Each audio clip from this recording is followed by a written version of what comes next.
Este libro es el libro más antiguo de la humanidad. Es el primer libro en haber sido impreso en la imprenta de Gutenberg. Es el libro más traducido a más lenguajes y a más dialectos que cualquier otro libro que ustedes puedan imaginarse. Es el libro que contiene la información y la documentación más antigua de la genética, la biología, la química, la geografía, la antropología, la arqueología, la paleontología y de cualquier otra disciplina académica que me quieran ustedes mencionar. Si tú leyeras a Aristóteles o a Platón, pues te vas a convertir tal vez en un filósofo o te vas a convertir en una persona llena de intelectualidad. Si lees a Mahatma Gandhi y a Confucio, te vas a convertir en una persona moral y altruista. Si lees libros de nutriología, te vas a convertir tal vez en un experto en la alimentación. Pero cuando leemos la Biblia, no solamente nos llenamos de conocimiento, sino que la Biblia tiene un poder que muy poca gente conoce, ni siquiera que se pueden imaginar. Este poder que tiene la Biblia es el poder que te puede transformar. Puedes leer a los filósofos, puedes ver a los moralistas, puedes leer a todos los altruistas que viven en el mundo, pero sigues igual. Pero cuando tú lees la Biblia, tiene un poder que te cambia, que te transforma en una persona diferente. Y este poder Jesucristo lo expresó en el Evangelio de Juan 5:39 con estas palabras: mis palabras son espíritu y son vida. La razón por la cual ningún otro libro que puedas tú leer en la historia te pueda cambiar o transformar tu manera de ser es simplemente porque nadie puede comprender la constitución del ser humano más que Dios. Dios nos revela en la Biblia que somos un espíritu, tenemos un alma y vivimos dentro de un cuerpo. Y esto nadie lo ha podido investigar porque para que sepamos quiénes somos, el Creador es el único que nos puede decir quiénes somos y de qué elementos estamos compuestos. Esto fue la gran equivocación del doctor vienés psicólogo Sigmund Freud, cuando él creyó que simplemente somos mente o alma y cuerpo y que el problema del ser humano se encuentra en la mente. Y cuando comenzó a hipnotizar a sus pacientes de neurastenia, se dio cuenta que estaban cada vez más locos. Él mismo tuvo que recurrir finalmente a pastillas o a tranquilizantes de los ataques que tenía de histeria a las 2, 3 de la mañana. Cuando leemos a Mahatma Gandhi, simplemente fue un gran pacifista, evitó que los ingleses finalmente conquistaran la India a través del pacifismo. Cuando leemos a los filósofos nos damos cuenta que alcanzaron un grado de intelectualidad superior a cualquier filósofo del siglo XXI, pero vuelvo a repetir, y el énfasis en esta mañana, en esta tarde, va a ser el poder de la Biblia. ¿Por qué la Biblia tiene ese poder de cambiarte y de transformarte? Simplemente porque la Biblia dice que somos espíritu. Entonces, tú has alimentado toda tu vida tu mente y no hay ningún problema en que tú lo sigas haciendo. Vas a la universidad y estudias matemáticas, licenciatura, arqueología, antropología, medicina, lo que tú quieras, ¿verdad? Es un conocimiento que te va a servir en esta vida.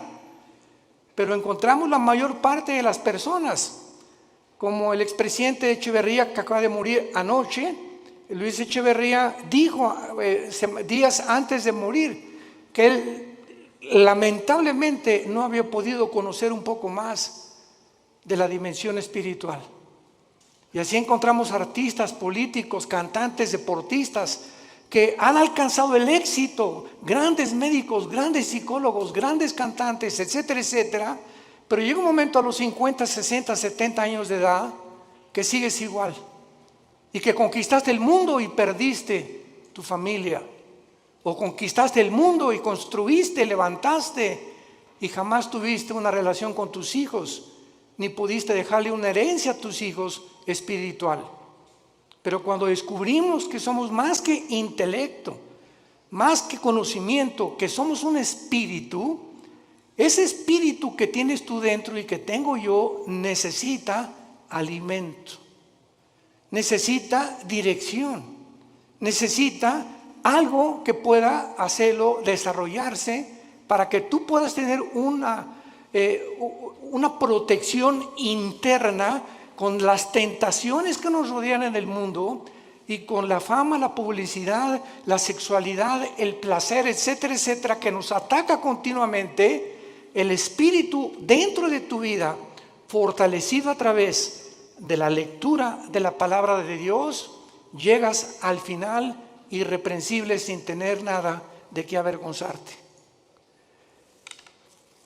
Veamos en primer lugar que la Biblia no solamente ha sido el primer libro en ser escrito, sino que no cabe duda que dentro de la historia de la literatura y de la filosofía existen millones de libros, billones de libros, de diferentes autores, diferentes temas, pero ningún libro jamás escrito se puede comparar con la Biblia.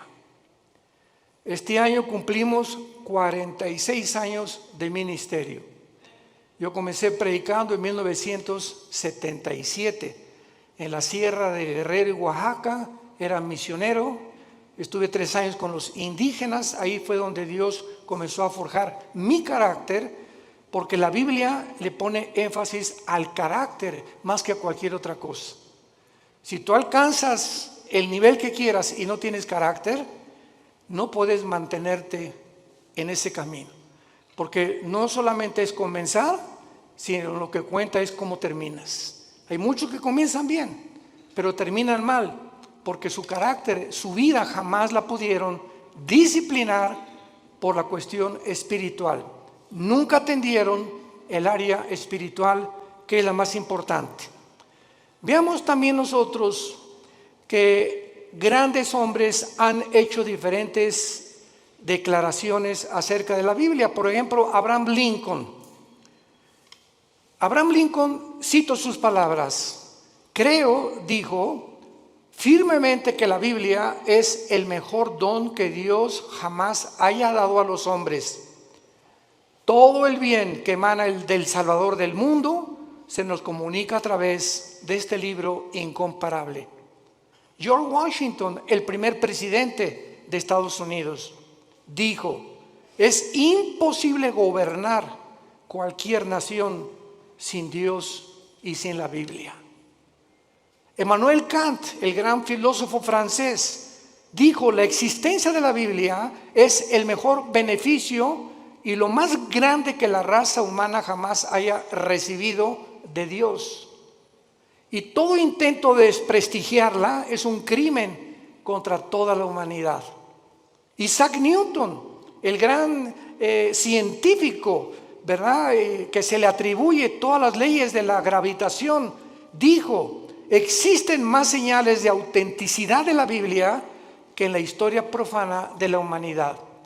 Y así tenemos a Blaise Pascal y a todos estos hombres científicos del siglo pasado y del siglo XIX que eran cristianos.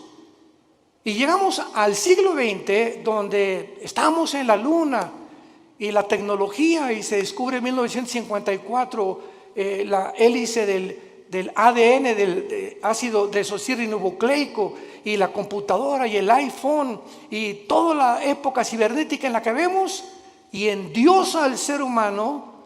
Y nunca en la historia han habido tantos ateos como en el siglo pasado. Nunca en la historia. Los más grandes hombres, Isaac Newton, Blaise Pascal, Pasteur, el mismo Einstein, dijo: Dios no juega al universo con los dados. Pero vino algo que fue la falsamente llamada ciencia, o el conocimiento de la tecnología y de la ciencia, que el hombre simplemente se convierte en un necio, como hemos llegado al siglo XXI. Los científicos genetistas químicos del siglo XXI, ¿saben ustedes cuál es el proyecto más grande que tienen? Mejorar al ser humano en lo que se llama el transhumanismo. O sea, le están retando a Dios y le están diciendo, podemos hacer un ser humano mejor que el que tú nos hiciste, a través de experimentos genéticos y tecnológicos y neurológicos. Además de todos estos comentarios, las evidencias de la Biblia son asombrosas. Cuando murió Carlos Sagan, el gran astrónomo ateo en el siglo pasado, ya a finales del siglo XX, Carlos Sagan dijo lo siguiente antes de morir, un mes antes de morir, se lo dijo a uno de sus hijos: yo hubiera creído en Dios si hubiera más evidencias de su existencia. Hubiera querido que se me apareciera. ¿Y por qué no se nos dijo yo vivo? ¿Por qué Dios no nos da más evidencias de que realmente hay un poder en el universo que nos pueda guiar? Y cuando él dijo estas palabras, yo recuerdo que en ese tiempo estaba estudiando el segundo doctorado en teología y le dije a uno de los maestros, porque me gustaba mucho ir a la Facultad de Filosofía y Letras de la UNAM, me invitaron más de 7 veces, en el Politécnico también, a dar conferencias sobre la Biblia y la ciencia y el origen del universo. Le dije a uno de los maestros, ¿cómo es posible que Carlos Sagan haya dicho que le faltaron evidencias cuando la Biblia tiene evidencias científicas? ¿Cuál es la evidencia del mundo para que el ser humano atribuya la creación a los animales? Pues lo que postuló Carlos Darwin. Carlos Darwin hizo investigaciones en la isla de los Galápagos, enfrente al Ecuador, buscando una raíz o una relación con los animales.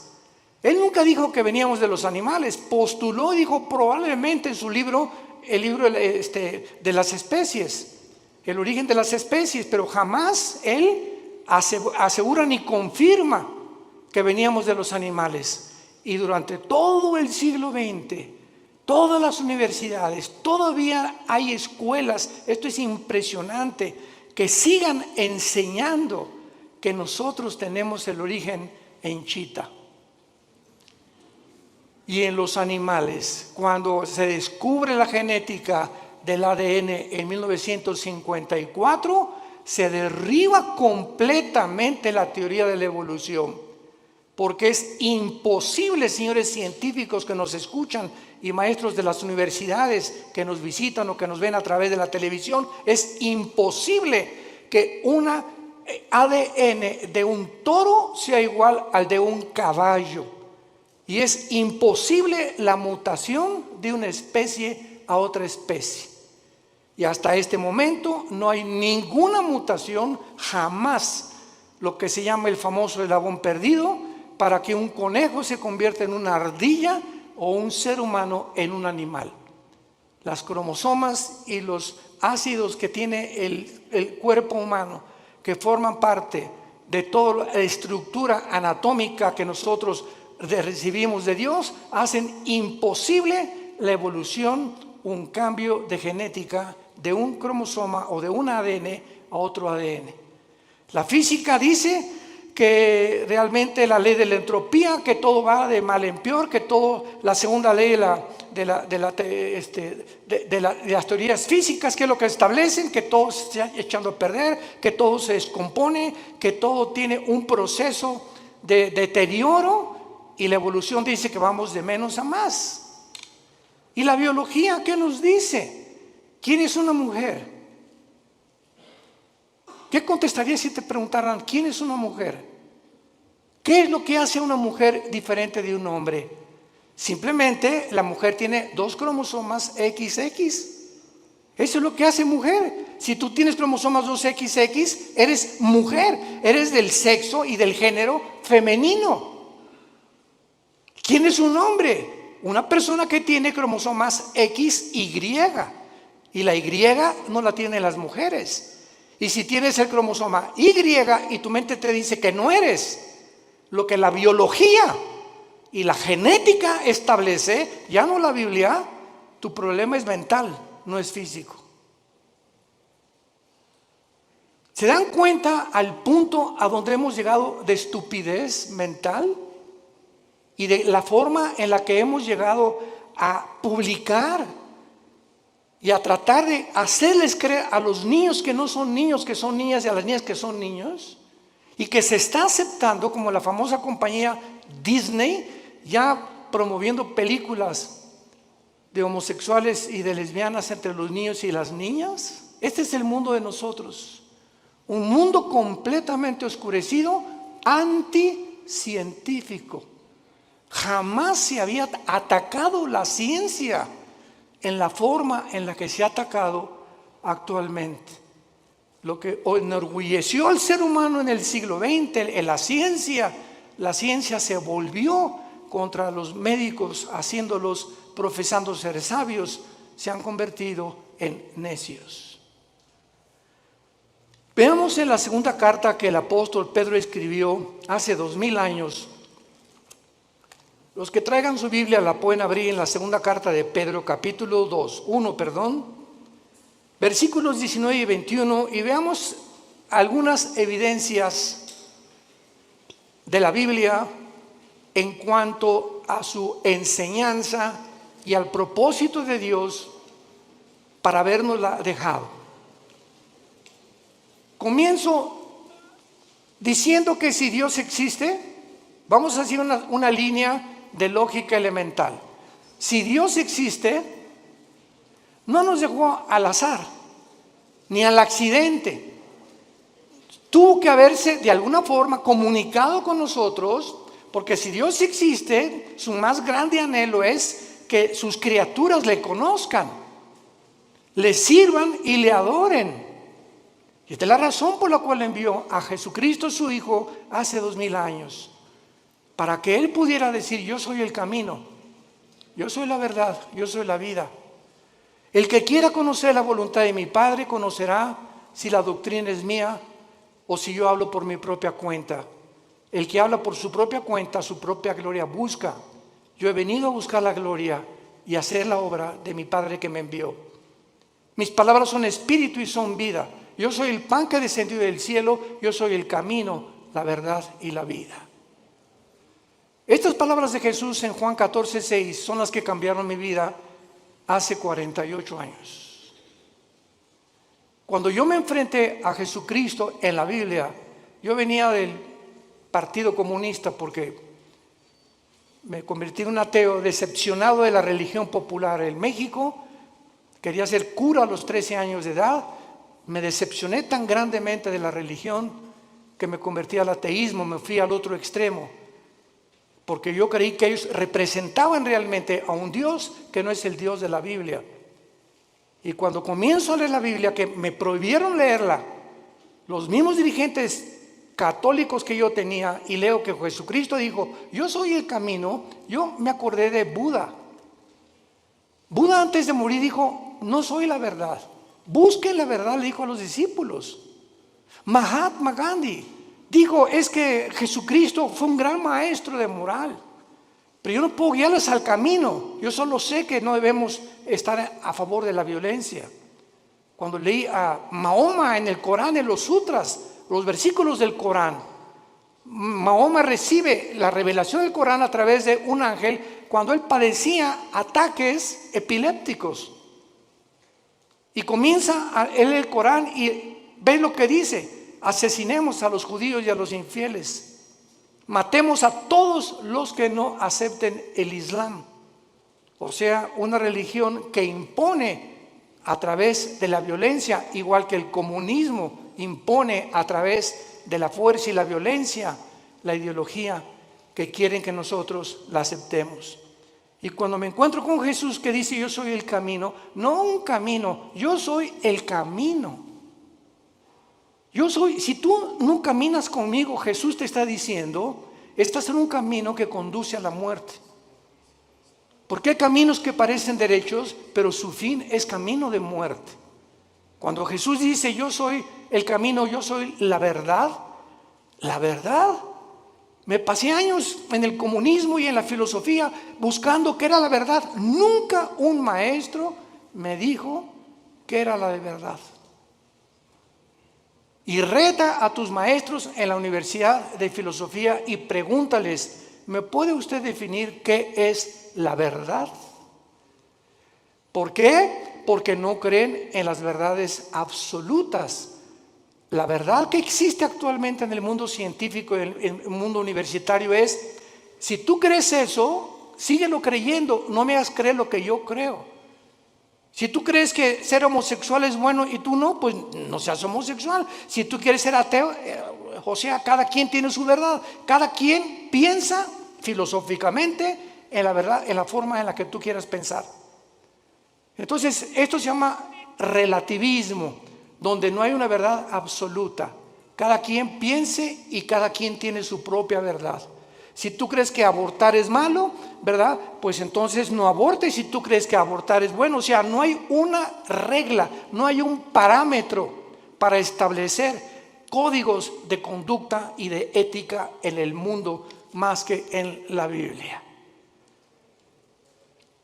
Y cuando Jesús dice, yo soy el camino, la verdad y la vida, ahí te caes derrumbado totalmente. Él dice que Él es la razón por la cual tú existes, que esta es la razón por la cual tú naciste, que Él es la razón por la cual tú tienes que vivir la corta vida que nos queda, y que si tú no caminas con Él y no crees la verdad que Él trajo al mundo y no entiendes que Él realmente puede transformar tu vida no se pudo comparar con la de una vaca, con la de un perro o con la de un ratón.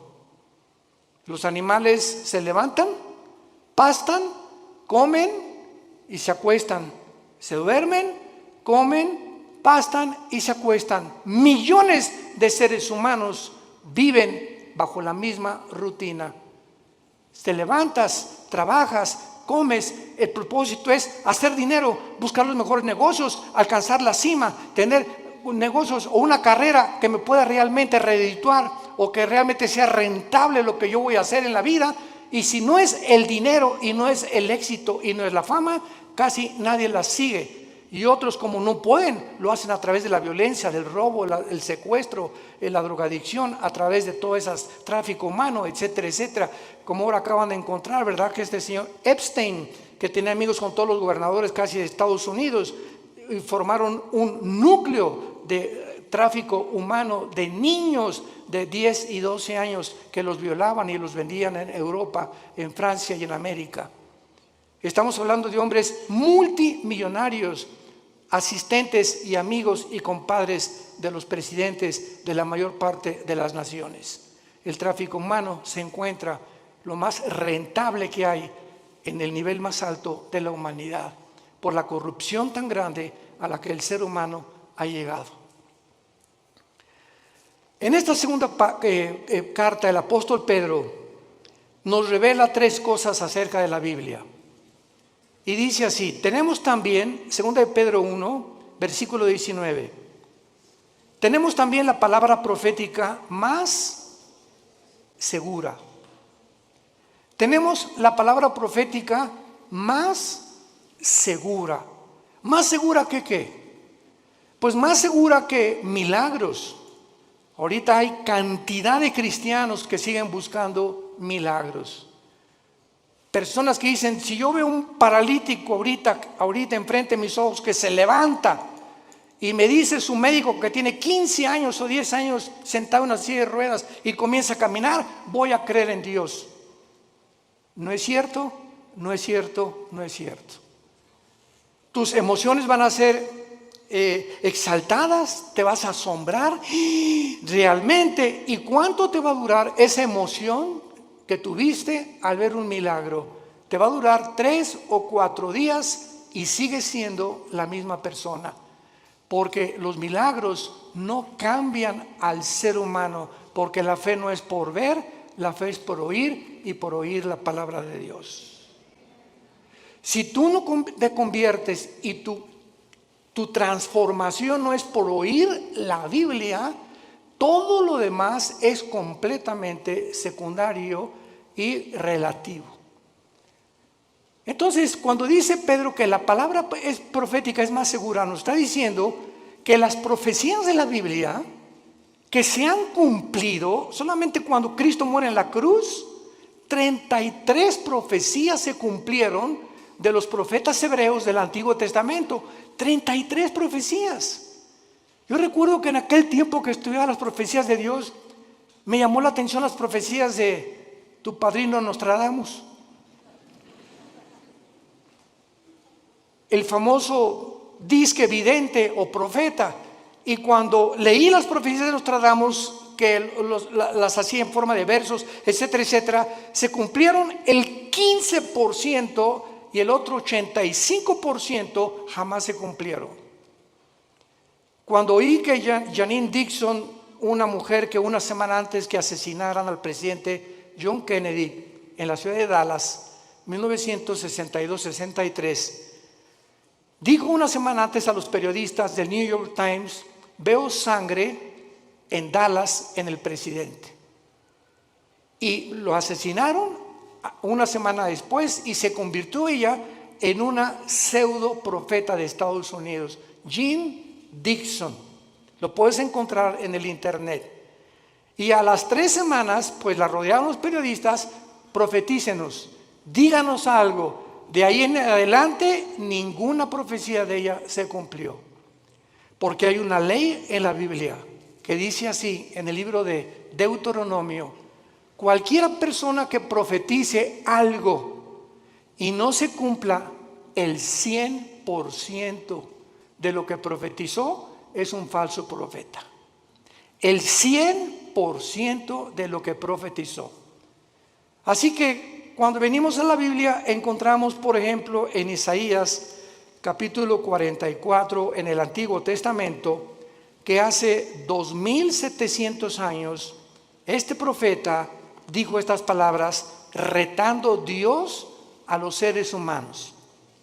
Isaías 44, versículo 6 al 8. Así dice Jehová, Rey de Israel y su Redentor, Jehová de los ejércitos: yo soy el primero y yo soy el postrero. Pongan atención. El Dios de la Biblia dice: yo soy el primero. Para que Él sea el primero, Él tiene que saber cómo se originó el universo, ¿correcto? Nunca la ciencia nos podrá decir el origen del universo.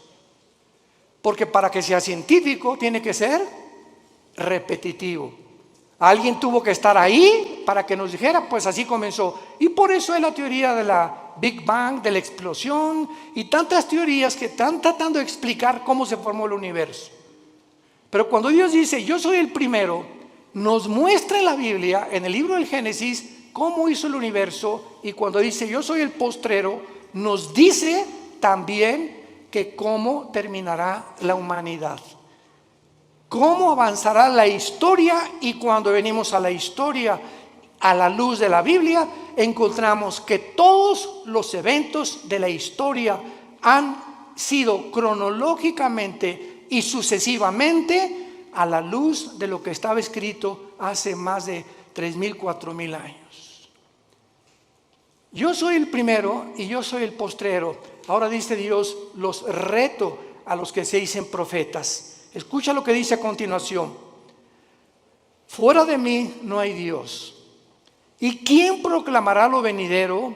Lo declarará y lo pondrá en orden delante de mí, como hago yo desde que establecí el pueblo antiguo.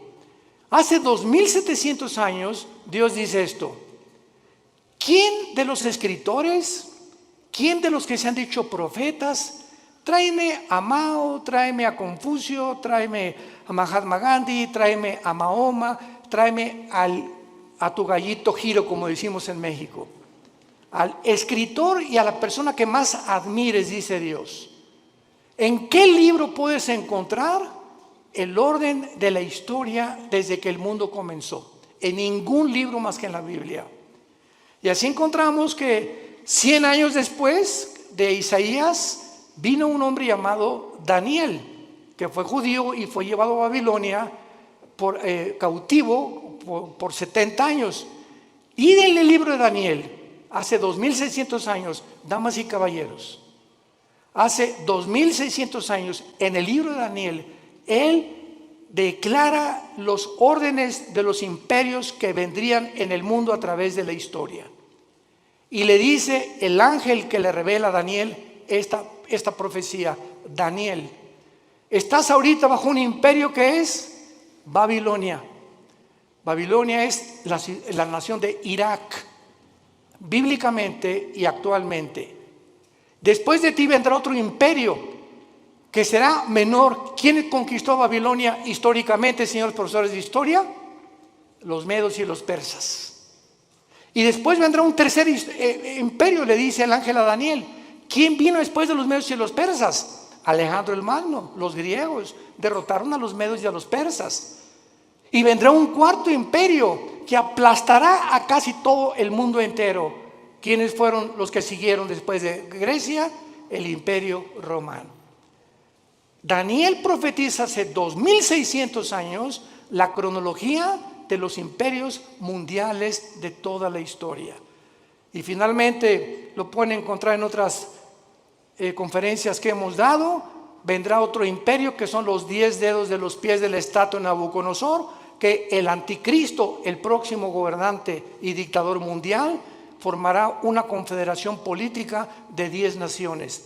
5 de Europa y 5 del Medio Oriente formarán un G10, y cuando oigamos en la televisión, en el radio, ahorita hay un G7, cuando se forme un G10 de esos 10 naciones que se van a unir del Medio Oriente y de Europa, de entre ellas saldrá el anticristo.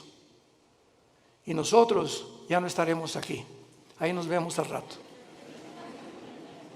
Porque vendrá el arrebatamiento de la iglesia. Pero no me quiero profundizar ahorita en eso. Y finalmente en esta profecía de Isaías, dice el versículo 8, no teman. Desde el Génesis hasta el Apocalipsis, el mensaje a los cristianos es: no tengamos miedo de nada. No teman, ni de los temblores, ni de las inundaciones, ni de la Tercera Guerra Mundial, ni de explosiones volcánicas, ni del hombre, ni del diablo, ni de los demonios, porque mayor es el que está entre nosotros que el que está en el mundo. Mi paz les dejo, mi paz les doy. Mantén esa paz dentro de ti. Mantén esa paz. Esa paz es el secreto de la salud. Acabo de declarar el Hospital Hopkins, de los más prestigiados de Estados Unidos, y la Clínica Mayo Rochester en Boston, que el factor común denominador que está ocasionando las enfermedades más grandes en el mundo actualmente, y el origen de las enfermedades más grandes ahorita en el mundo, es el estrés. ¿Qué es el estrés? Una condición donde no tienes paz, estás ansioso, estás temeroso, te estás frustrado que no se vaya a cumplir, comienzas a tener miedos de algo que no va a suceder, te adelantas al futuro. ¿Y si mi hijo se va? ¿Y si pierde mi esposo? ¿Y me quedo sin seguro social? ¿Y cuando estoy viejita que me va? Y comenzamos en un mundo a construir que no existe más que nuestra propia mente, por la falta de paz. Comienza a preocuparte por el dinero, preocuparte por la salud, preocuparte por tantas cosas, el tráfico, etcétera, etcétera. Y si cuando te des cuenta, ese estado mental afecta tu sistema cardiovascular, tu corazón, tus pulmones, tu hígado, tu páncreas, tus intestinos. El estado mental se llaman enfermedades psicosomáticas. Afecta completamente todo tu ser. Y es lo que descompone tu vida, porque si no tienes paz, no puedes disfrutar nada, ni siquiera tus vacaciones. Y hace 2000 años, el autor de la Biblia, el Señor Jesucristo, hace 2000 años nos dio el secreto: no teman. Mi paz les dejo, mi paz les doy, por nada estén afanados. Por nada permitas que tu corazón sea perturbado. voy a la casa de mi Padre, no me tardo a preparar lugar para ustedes y vengo pronto por ustedes. Mientras estés en el mundo, mantén la paz. Escucha esto. Si tú no tienes paz y te dices cristiano, no puedes leer la Biblia. Tú no puedes venir a la Biblia como un Pepita en comal. Ay, Señor, ay, mi hija, Señor, le voy a hablar al pastor porque tú no puedes venir a un estado de estrés y de ansiedad al leer la Biblia, porque el Espíritu Santo es espíritu de paz. Y Él no puede comunicarse contigo y no vas a entender la Biblia, porque para venir a la Biblia tienes que venir descansado, orar antes, echar toda nuestra ansiedad sobre Él, porque Él tiene cuidado de nosotros. Y cuando ya descansamos, Señor, yo no sé dónde está mi hija, yo no sé qué va a pasar, etcétera, pero yo sé que soy tu hija, yo soy tu hijo, tú eres mi papá, tú eres mi papi. Tú cuidas de mí, no me vas a dejar, diste tu vida en una cruz por mí. ¿Cómo puedo llegar a esa incredulidad y falta de confianza en tus promesas estoy en este estado? Es pecado vivir en ese estado y llamarse cristiano al mismo tiempo. Es pecado. Porque sin fe es imposible agradar a Dios. Y esta es la razón por la cual el mundo se encuentra como se encuentra. Y el mensaje desde hace 2000, 3000, 4000 años es: no tengan miedo. No temas nada. Acuéstate hoy en la mañana, hoy en la noche, y recuerda a un pollito que se mete bajo de las alas de la gallina, y el pollito llega y allá anda por ahí el lobo y todo, pero mientras está bajo las alas de la gallina, pío, pío, pío, ni preocupado está el pollito. Y así hoy en la noche dile: Señor, aquí está tu pollita, aquí está tu pollito, Señor. Me acuesto porque tú tienes cuidado de mí. Escúchame, cuando Dios ve esa actitud en tu vida, te protege y te bendice. No hay otra manera de agradar a Dios más que creyendo que realmente es nuestro Padre y nos cuida y nos protege porque nos amó en una cruz. Y al que no escatimó a su Hijo, ¿cómo no nos dará todas las cosas si nosotros se las pedimos? Regresamos a segunda de Pedro, y Pedro entonces cita en primer lugar las profecías como lo más seguro que tenemos para que nuestra fe descanse en un libro que no solamente es especulativo. Yo recuerdo cuando leí El origen de las especies de Darwin, ¿saben qué dice? Chance y, puede que, no estoy seguro, a lo mejor. Eso no es un lenguaje científico, por el amor de Dios. Un lenguaje especulativo. Vienes a la Biblia y escuchas: yo, el Señor, he dicho. Y todo lo que menciona la Biblia es afirmativo, porque no hay absolutamente ninguna contradicción en la palabra de Dios, porque fue inspirada por Dios. Entendiendo primero esto, que tenemos la palabra profética más segura, a la cual haréis bien en estar atentos, como una antorcha que alumbra en lugar oscuro, hasta que el día esclarezca y el lucero de la mañana salga en vuestros corazones. En segundo lugar, vivimos en un mundo donde Ucrania acaba de ser invadida por Rusia. Ya actualmente Israel está enviando gas a través de Egipto a la Unión Europea. Cuando las naciones árabes, desde el 48 que se independizó Israel, odiaban y han perseguido a los judíos, ahora los árabes buscan la protección de Israel. Esto es inconcebible que esté pasando, pero la Biblia profetizó que así se iba a cumplir.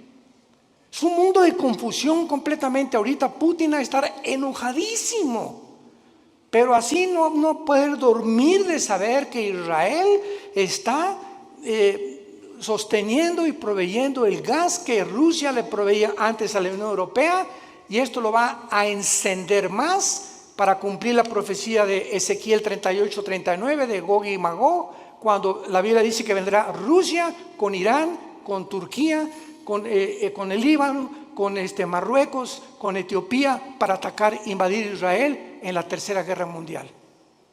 Entonces es impresionante cómo todas las piezas están formando cuando estudiamos y estamos atentos a la Biblia como la única luz que tenemos. Tú puedes ahorita oír a los politólogos, a los conferencistas en la televisión, en el radio, y están hablando una sarta de tonterías. ¿Qué piensas? No creo que Putin invadió Ucrania, ya lo invadió. ¿Ahora qué va a pasar? Pues las sanciones económicas van a hacer que Putin se arrepienta, y lo dijimos desde antes, y pueden oír las conferencias, lo citamos varias veces y no somos profetas, simplemente citamos la Biblia.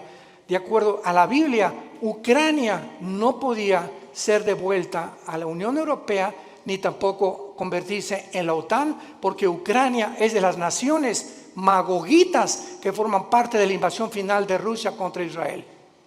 Y Ucrania viene bajo el nombre de Magog. Toda la región de Magog, que es el noreste, Lituania, Estonia, Latvia, Kirguistán, Kuzbekistán, Kazajistán, Pakistán, Afganistán y todas las que están al sur junto al mar Negro y al mar Caspio, son las naciones que la Biblia profetizó hace 2800 años que invadirían Israel.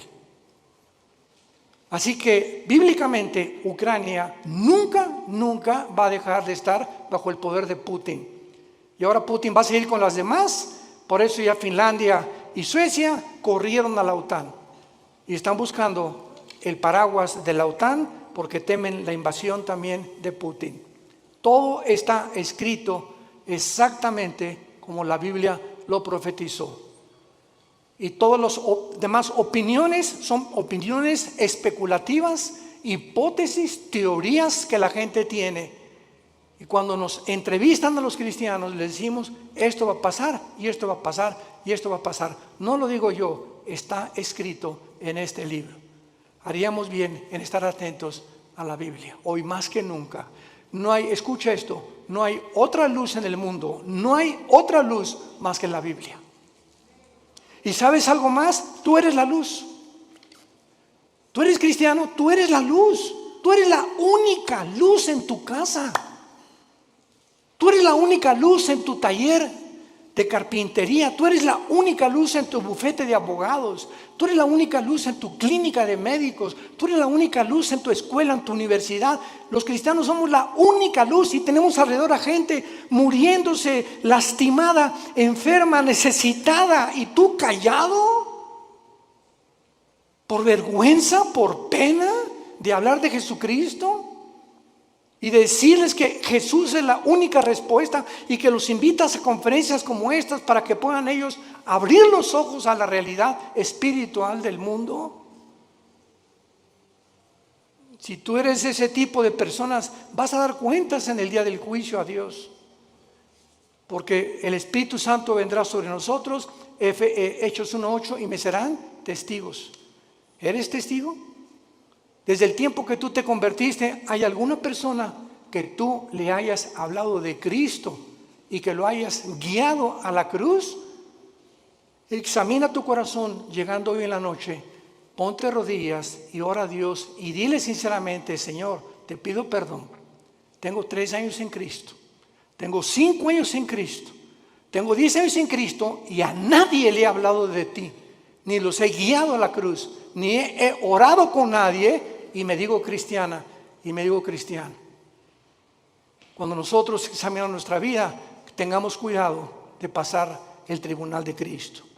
Y en penúltimo lugar, dice el apóstol Pedro, pongamos atento a la Biblia que alumbra en lugar oscuro. Nunca las tinieblas habían sido tan grandes como ahorita. Políticamente, cuando el comunismo se demostró, 1991, Mikhail Gorbachev, con su perestroika, que fue un fracaso la ideología comunista, que no funcionó en todo el siglo XX, en ningún país, porque el ser humano regresa a desenterrar esa ideología. Cuando se demostró del 48, que ganó el 45 en la Segunda Guerra Mundial, hasta ahorita, que el mundo prosperó con el capitalismo, con las democracias, porque ahora son completamente desprestigiadas, barridas, echadas a la basura. Ya no hay democracia, ya no hay capitalismo, ahora hay socialismo y ahora hay comunismo. Cuando la historia nos muestra que son ideologías que fracasaron. No necesitamos discutir nada. La historia demuestra que el hombre no aprende de la historia. Políticamente, religiosamente, científicamente, filosóficamente, en cualquier área que tú me menciones, el mundo está de cabeza.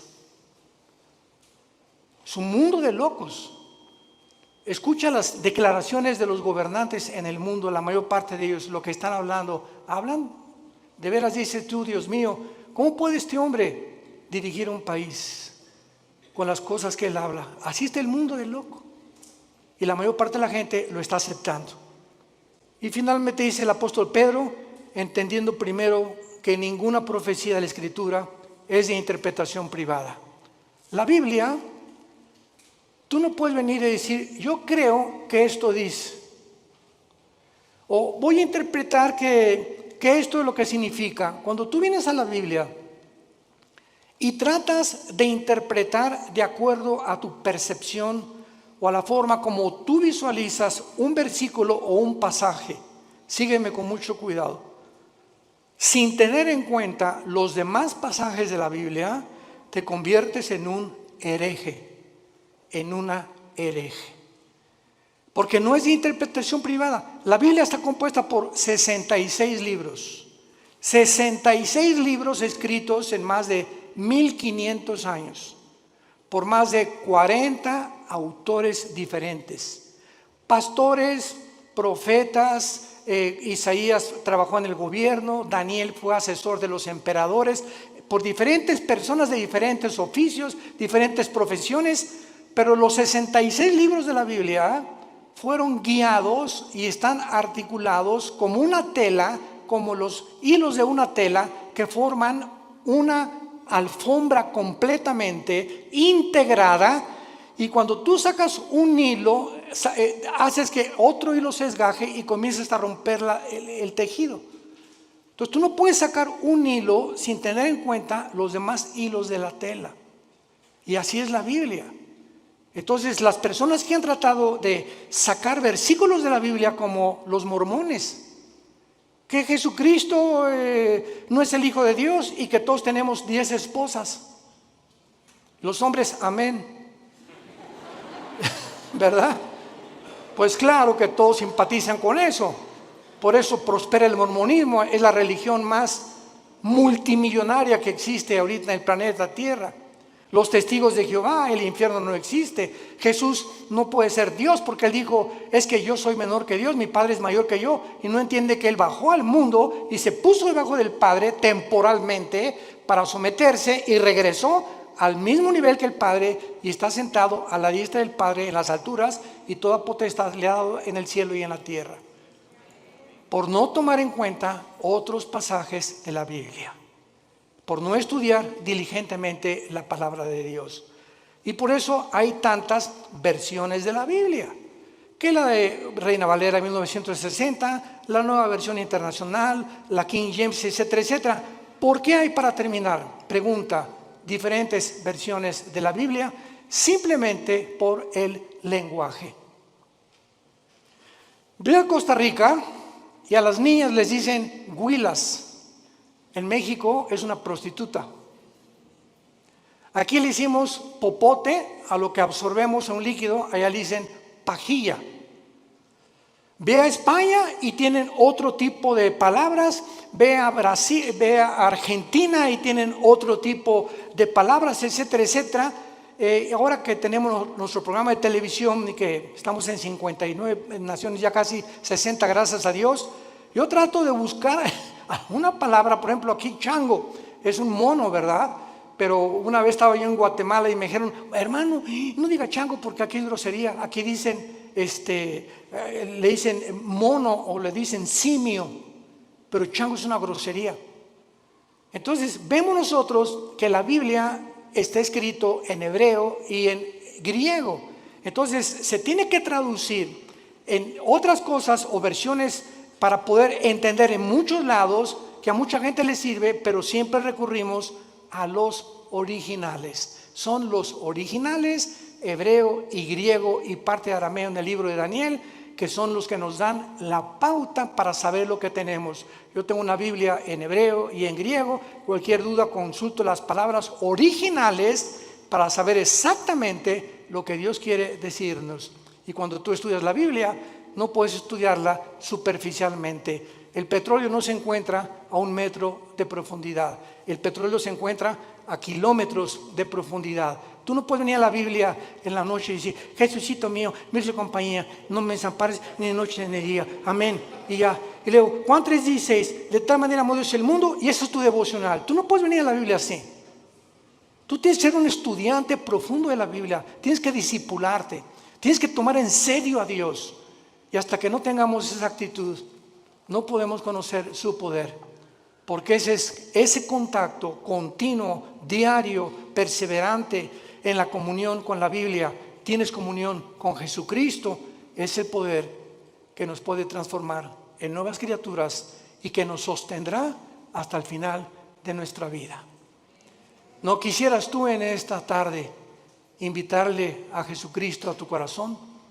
¿No quisieras tú tomar ya en serio este maravilloso libro y dedicarle 15, 20 minutos, media hora antes de que te lave los dientes, antes de que vayas a la oficina, acostarte hoy en la noche, no con las noticias, sino abre los salmos, los proverbios, el evangelio de Juan? Vas a sentir algo que va a entrar como una planta. Una planta le echas agua y tú no ves, es invisible, pero por dentro de la tierra hay algo que está haciéndola crecer hasta que por fin sale el tallo de la planta. Y así es la vida espiritual. Tú lees la Biblia y estás alimentando el espíritu y no lo ves ahorita, pero en 6 meses, 1 año, vas a darte cuenta que vas a decir: yo no soy aquel que yo era. Como el testimonio que oímos continuamente de las personas, cómo lo transformó Dios su vida hasta que le entregaron su vida a Dios. Hazlo tú en esta tarde. No te tardes, porque está llamando a la puerta el Hijo de Dios. Y cuando Él dice: estoy a la puerta y llamo, ábrele tu puerta, Él no va a forzarte. Tú tienes voluntariamente que reconocer que eres un pecador, que tú no estás cumpliendo los mandamientos de Dios y que alguien en esa cruz pagó por ellos con su sangre preciosa que derramó en el Calvario. Inclinemos la cabeza y dile al Señor, sinceramente, tal vez por primera vez en tu vida, estas palabras: mi Señor y mi Dios, te pido perdón por mis pecados. Yo sé que no estoy viviendo la vida que tú quieres que yo viva. Te doy las gracias por haberme dado el privilegio de oír tu palabra a través de las Santas Escrituras, de saber que mis pecados te han ofendido, pero que en esa cruz tú diste tu vida, abriste tus manos y te pusieron espinas en la cabeza, clavos en las manos y en los pies, para decirme: te amo. Dios te ama, dice la Biblia.